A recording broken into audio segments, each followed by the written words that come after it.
Nimeona jana partners wetu wa broad-based government ambao tunaheshimu sana wameenda wamefanya press conference, wametupatia sisi kama UDA ultimatum ati wanatoka kutoka kwa hii arrangement, ati hawajafurahi. Mimi nawaambia mambo ya watu wawili hailetwi hapa kwa press conference. Sisi tulikaa chini tukatengeneza mikakati ya broad-based government. Si tulifanya hivyo? Sasa kama kuna kashida kadogo tukae kwa boardroom tusikizane.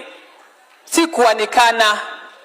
Hata sisi UDA si ati tuko sawa na kila kitu proposal zenu, lakini hatujawaanika. Kwa hivyo ODM mjue hakuna mahali mnaenda na sisi UDA hakuna mahali tunaenda. Tuko pamoja vile Raila alituacha mpaka dakika ya mwisho. Tuko pamoja kama mokogo namo. Hakuna exit clause.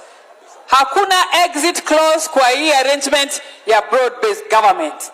Tusiposikizana tunarudi nyumba ya tent mpaka tusikizane. Hapo vipi? Alafu nataka kuwauliza. Mimi slogan yangu ya woman rep